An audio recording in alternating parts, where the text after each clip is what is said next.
Before 1991, India's industrial policy was all about licensing and regulation.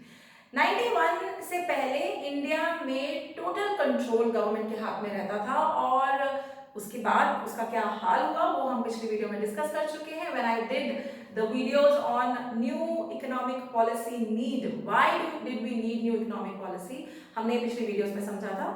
सो कुल मिलाकर 1991 से पहले की पॉलिसी बढ़िया थी, बट जैसे कि हर अच्छी चीज को चेक्स और रेगुलेशन की जरूरत होती है, उस वाली पॉलिसी को भी रेगुलेशन की जरूरत थी.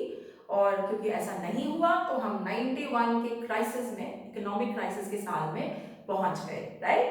Welcome everyone. आप लोग देख रहे हैं Eco World digital classes. Right now I am doing Indian economy series for standard 12 and this chapter is chapter number 6 which is new economic policy of 1991, और जिसे हम लिबरलाइजेशन, प्राइवेटाइजेशन, ग्लोबलाइजेशन पॉलिसी भी कहते हैं. ठीक है.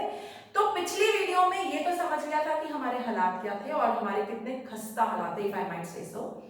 आज की वीडियो से शुरुआत करेंगे that after we got loans and which were tied loans, we were told what all things had to be done. There were some terms and conditions which were put across. तो हमने 3 steps में अपने economic reforms शुरू किए. The first step, the first pillar was liberalisation. अब ये liberalisation क्या थी और इसमें क्या क्या हुआ, चलो इसको शुरू करते हैं. लिबरलाइजेशन 4 फ्रंट्स पे हुई थी. पहले तो ये समझते हैं लिबरलाइजेशन क्या है. Liberalisation comes from the word liberal, और लिबरल का मतलब है ओपन माइंडेड, फ्री, फ्रीडम से रिलेटेड. तो ठीक यही था. इंडिया में 91 से पहले लाइसेंसिंग बहुत होती थी. हर चीज के लिए लाइसेंस चाहिए होता था. आपको फैक्ट्री लगानी है तो लाइसेंस चाहिए, फैक्ट्री बंद करनी है तो लाइसेंस चाहिए, एक्सपेंशन करनी है तो लाइसेंस चाहिए, नया प्रोडक्ट बनाना है तो लाइसेंस चाहिए, स्मॉल स्केल है, लार्ज स्केल में शिफ्ट करना चाहते हैं, लाइसेंस. आप कोई ऐसा प्रोडक्ट बनाना चाहते हैं जो ऑलरेडी लार्ज स्केल या स्मॉल स्केल कंपनी बना रही है, नहीं बना सकते. आप कोई कैपिटल गुड, कोई मशीनरी इंपोर्ट कर सकते हैं, लाइसेंस चाहिए.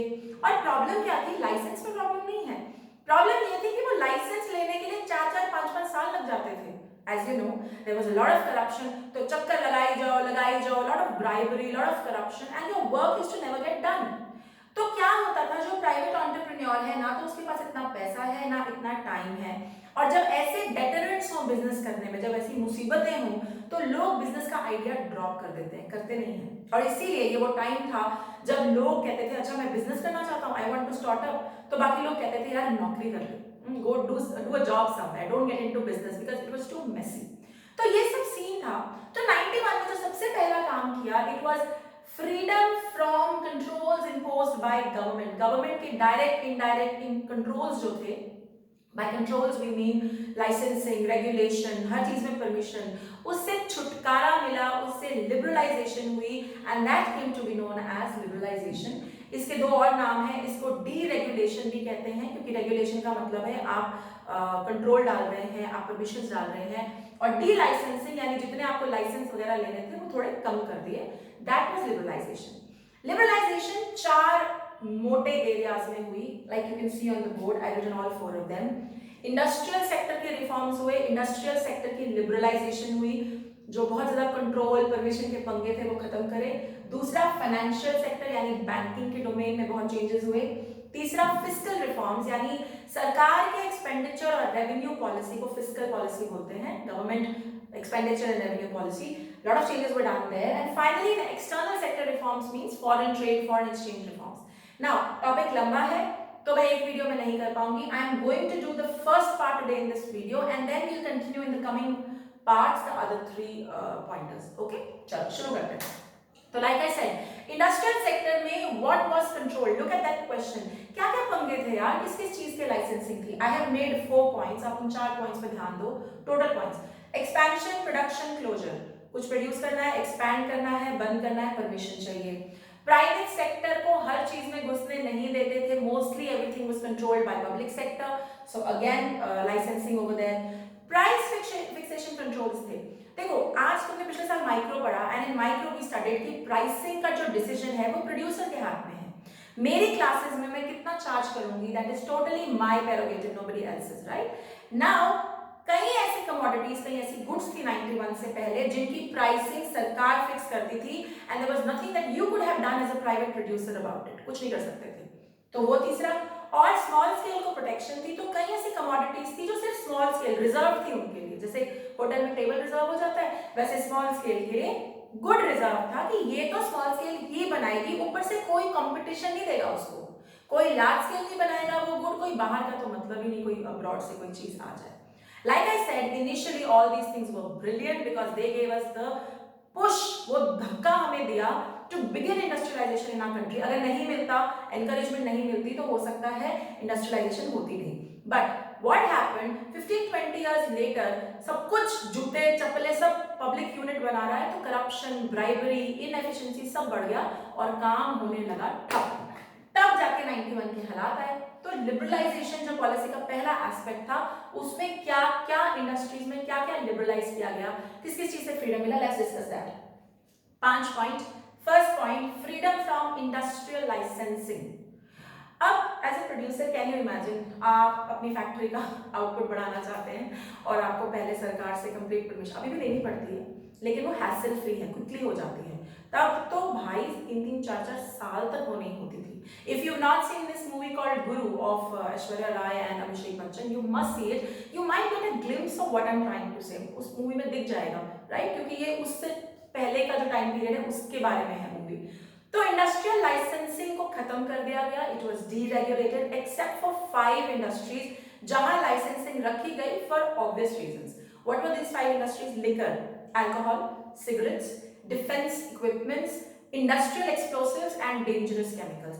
क्योंकि इन इंडस्ट्रीज का नेचर ऐसा था कि इनसे खिलवाड़ नहीं हो सकता था and not everyone can get a licence to produce these, इसीलिए इन 5 इंडस्ट्रीज पे लाइसेंस रखा गया, बाकी सबको लाइसेंसिंग से फ्री किया गया। Which means if you want to start a जूता चप्पल की फैक्ट्री, आप पेन्स की फैक्ट्री लगाना चाहते हैं, आपको गवर्नमेंट की लाइसेंस की जो इतने सारे लाइसेंसेस थे उनकी जरूरत नहीं है। जो बेसिक हमारे यहाँ लीगल कंप्लायंस है वो करो, काम हो जाएगा। Okay. Second, contraction of public sector. Public sector 17 industries को कंट्रोल करता था and I have said this time and again, 17 industries से मेरा मतलब 17 फैक्ट्रीज नहीं, 17 कमोडिटीज की हजारों इंडस्ट्रीज को कंट्रोल करता था एंड उसकी वजह से प्राइवेट सेक्टर के पास अपॉर्चुनिटी नहीं बचती थी प्रोड्यूस करने की, ना इंसेंटिव बचता था, काय को करे भाई, सब कुछ तो पब्लिक सेक्टर खा रहा है और मोनोपोली उनका राज था तो कोई और घुस भी नहीं सकता था। ये कम कर दिया गया क्योंकि समझा गया कि प्राइवेट सेक्टर की इन्वॉल्वमेंट भी देश की डेवलपमेंट के लिए बहुत इंपॉर्टेंट है। तो पहले 17 से 8 किया गया पब्लिक सेक्टर को, मतलब 17 इंडस्ट्रीज से पहले 8 पे लेकर आए और 2011 में this has reduced to only 2। Now 2 major industries are totally public oriented, one is railways and one is atomic energy. और रेलवेज क्यों है आप जानते हैं, बिकॉज रेलवेज में अमीर गरीब हर कोई ट्रैवल करता है तो it can not be given to profit making mongers. And atomic energy of course is very dangerous, is related to defence, इसलिए इसको अभी तक प्राइवेटाइज नहीं किया गया। लेकिन last year Nirmala Sitharaman finance minister was actually talking about privatising some part of railway, although I think वो proposal अभी ब्रेक थ्रू नहीं हुआ है, but in near future you might see railways, a little bit of railways getting privatised, हो सकता है, quite possible, अगर bullet train वगैरह आ जाती है। Alright. Third, deregulation of production sector. पहले क्या था, ये वाली चीज सिर्फ स्मॉल स्केल बनाएगी, ये वाली चीज सिर्फ इस एरिया में बनेगी, तो ये सब चीजें अच्छी होती हैं लेकिन इससे कुछ इनके प्रोस कुछ कॉन्स भी हैं। अगर आपने स्मॉल स्केल को थोड़ी प्रोटेक्शन दी उनको डेवलप होने के लिए, दैट वाज ग्रेट, लेकिन over a long period of time उनको कंपटीशन नहीं मिलेगा तो they will not be able to do well. तो वो हटा दिया कि जैसे फॉर एग्जांपल प्लास्टिक अब लार्ज स्केल इंडस्ट्रीज भी बना सकती हैं, या ये जो हैंडीक्राफ्ट का काम है ये लार्ज स्केल इंडस्ट्रीज भी बना सकती हैं, so that you know everyone gets going और जो बेस्ट पर्सन है बिजनेस में उसका राज चले। That is why this was done. Next, expansion freedom, ये तो बहुत इंपॉर्टेंट था। आप एक्सपैंड करना चाहते हैं, आप अपनी प्रोडक्शन कैपेसिटी बढ़ाना चाहते हैं, आपको फ्रीडम है, आपको लाइसेंस के लिए 10 साल 5 साल चक्कर काटने की जरूरत नहीं है। And finally, import of capital goods was allowed. Guys, this was such a major change. आप अपनी फैक्ट्री के लिए मशीन नहीं खरीद सकते थे बिना परमिशन के, और ये सुनने में बहुत आसान लगता है, आपका काम एक मशीन की वजह से रुका पड़ा है और वो मशीन की परमिशन आपको 3-3 4-4 साल नहीं मिल रही है। Can you imagine as a private producer आपको कितना नुकसान होगा। और क्यों आप काम करेंगे? आपका क्या फायदा बचा उसमें? कोई काम नहीं करेंगे, आप छोड़ के चले जाएंगे।